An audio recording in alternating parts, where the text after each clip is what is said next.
Hoy no les traigo una historia feliz, por lo menos para mí, en el plano personal. Si bien me alegra que un amigo mío cumpliera el objetivo de lo que todavía es mi sueño. Quédate hasta el final que en un breve espacio de tiempo te contaré sobre una vuelta a Cuba que no realicé. Corría el mes de enero del año 1995 y para el 11 de abril sería el centenario del desembarco de José Martí Máximo Gómez por Pleites de Cajobabo. Te habrás dado cuenta que hablo de Cuba. Soy de Guantánamo y ese lugar queda precisamente dentro de mi provincia, en la costa sur de Cuba. Martí y Máximo Gómez son dos héroes cubanos, aunque Gómez nació en República Dominicana.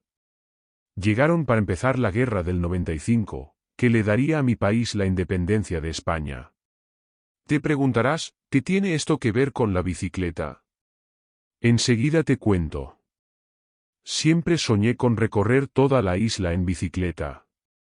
Esto lo pensaba desde muchos años antes de que los primeros cicloturistas extranjeros empezaran a hacer la ruta Cuba. Para el año del centenario del desembarco me dije, este es el momento. Empezaría en Playita de Cajobabo y llegaría hasta La Habana, lugar donde nació Martí. Para esa época yo hacía vida fraternal en una logia centenaria de mi ciudad. Como que nunca había sido del Partido Comunista, el espíritu gregario se inclinó por una sociedad que no se comprometiera con aquella revolución a la que no admiraba. Me hice masón. Entre los hermanos algunos siempre andábamos en bicicleta. Hablé con dos de ellos. Uno precisamente trabajaba en una reciente fábrica de bicicletas que se había hecho en la ciudad. El otro era un amigo que nos habíamos conocido desde antes de estar en la masonería. Ambos fueron entusiastas de la idea desde el mismo día y dijeron que me acompañaban. El hermano que trabajaba en la fábrica se comprometió en que los tres iríamos en bicicletas nuevas hechas en la fábrica guantanamera. El llamado periodo especial, que también se llamó Opción Cero, estaba en su apogeo, 5 años después de haber comenzado. Esto quería decir que no había absolutamente nada en el país como para aventurarse a viajar. La idea de que fuera un viaje a nombre de la logia era la solución, porque seríamos ayudados en cada pueblo por los hermanos de esos lugares. Naturalmente, teníamos que pedir permiso a la Gran Logia, en la persona del Gran Maestro, y por exigencia del Ministerio del Interior, tendría que pedir permiso al gobierno. Teníamos poco tiempo, así que empezamos las gestiones enseguida. Imagínense, obtener una casa de campaña, aunque fuera la peor de todas, era imposible, sencillamente no había en todo el país. La solución era que los hermanos nos dieran alojamiento. A través de la gestión previa que hizo el hermano que trabajaba en la fábrica de bicicleta, recibí una comunicación del jefe de la fábrica para entrevistarme. Nos conocíamos, pues a mí todo el mundo me conocía en la ciudad.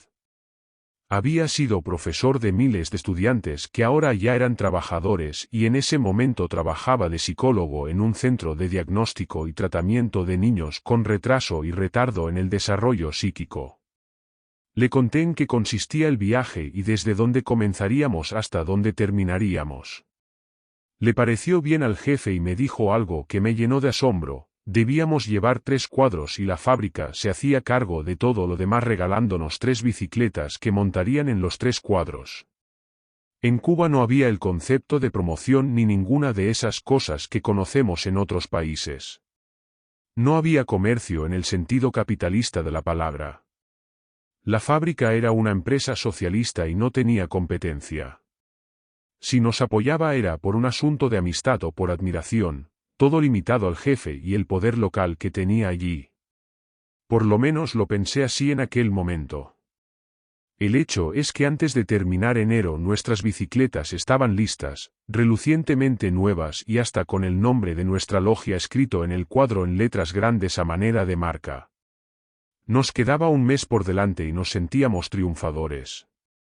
Para poder ausentarme del trabajo yo tenía que obtener una licencia deportiva que otorgaba el Instituto Nacional de Deporte y Recreación.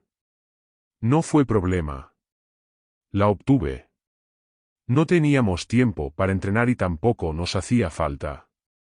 Andábamos en bicicleta todo el día y el propio viaje de 1800 kilómetros ida y vuelta nos daría la forma física poco a poco. Ya para el 10 de febrero empezamos a sentir que algo raro estaba sucediendo, no teníamos respuesta de la Gran Logia acerca del permiso para viajar en nombre de la masonería por todo el país. Con algunos hermanos que viajaban a La Habana donde está la sede de la Gran Logia pedíamos respuestas pero regresaban sin decirnos nada pues no había todavía la respuesta a la solicitud hecha al Ministerio del Interior. No queríamos ponernos pesimistas, por eso nunca hablábamos de la posibilidad de que se nos denegara la petición. Así pasó el resto de los días de enero y los 10 días de abril. Fue el día anterior al viaje que nos llegó el veredicto, no podíamos viajar. Se nos denegaba el permiso porque Fidel Castro estaría ese día en Playitas de Cajobabo y era una cuestión de seguridad nacional. ¡Pal carajo! El golpe nos llegó a los mismos testículos. El hecho de que Fidel iba a estar en ese lugar ese día era de difícil interpretación. Por una parte era costumbre del régimen celebrar estas grandes fechas con bombos y platillos, pero por la otra parte en todo el llamado periodo especial Fidel solo hacía presentaciones en teatros y lugares bien controlados, nunca en espacios abiertos. El país estaba rebelde por la situación extrema en materia de economía y Fidel se mostraba muy paranoide hasta el punto de haber renunciado a sus favoritos discursos en las grandes plazas, donde mostraba todas sus cualidades de gran líder manipulador de masas. Fidel tenía miedo y no lo podía ocultar. Se había llegado al extremo en el cual el 26 de julio, la fecha a la que se daba mayor importancia para el régimen, porque ese día se atacó al cuartel Moncada, se hacía a puerta cerrada, literalmente, cuando esto, en tiempos anteriores, era casi un carnaval para la provincia que fuera designada por la cúpula como sede de los festejos. Si Fidel estaría en Playitas de Cajobabo y se sabía de antemano, entonces eso quería decir que todo ese territorio estaría cerrado. En todo el lomerío alrededor de las playas habría numerosas ametralladoras antiaéreas, controles de tráfico que cerrarían el paso de Maíz hacia Cajobabo y de San Antonio del Sur hacia el mismo lugar. En el mar alguna fragata estaría custodiando el mar, buzos y otros soldados de especialidades relacionadas con el mar estarían cuidando toda la costa.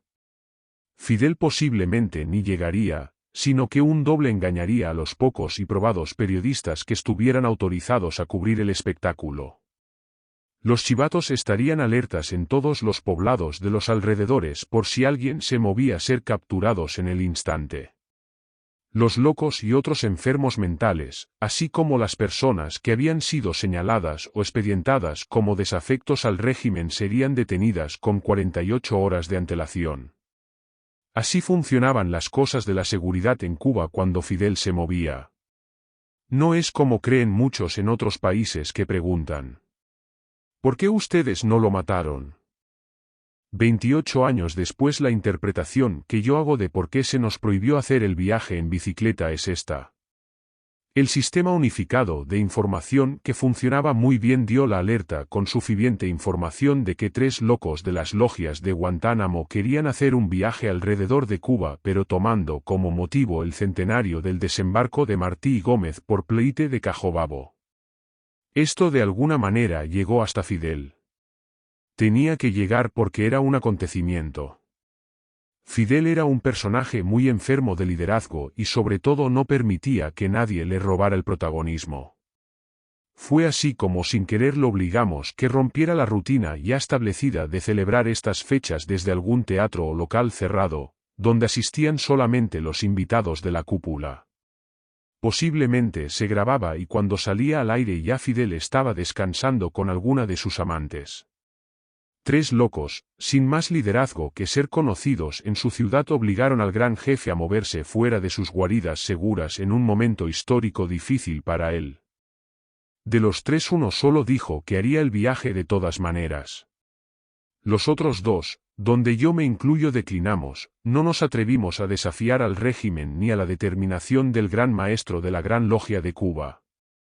Luis partió solo, sin el apoyo institucional y se la jugaba a la fraternidad de los hermanos de cada lugar. Por supuesto, no podía empezar el viaje en Cajobabo porque allí no lo dejarían entrar. Salió de Guantánamo y fue visitando logias a todo lo largo del país hasta La Habana. De esta manera, y haciendo lo que pudo, se honraron a los patriotas del desembarco, que además eran masones como todos los luchadores de esa época. Nunca he podido superar el sentirme un pendejo por no haber ido con Luis. Valoré más el hecho de que a mí, por ser el único profesional y trabajador intelectual, sería también el que sufriría las mayores consecuencias por desafiar al régimen. La posibilidad era que me prohibieran trabajar en el puesto que tenía. Yo sé que esto es difícil de comprender por los que me están escuchando y no son cubanos, pero así funcionan las cosas en los regímenes comunistas. Bien amigos, este canal es Viajar en Bici y aquí todo está relacionado con la bicicleta. Hoy le he contado una historia personal, pero hay otras subtemáticas que tratamos, como minimalismo en bicicleta y las cosas que veo y filmo para ustedes, donde el lema es ser tus ojos. Si te ha gustado lo que comunicamos en el día de hoy, dale like al vídeo. Si quieres ver más vídeos que tengan que ver con las bicis, puedes suscribirte al canal. Si comparte este vídeo me ayudas mucho y desde ahora mismo te lo estoy agradeciendo. Hasta luego.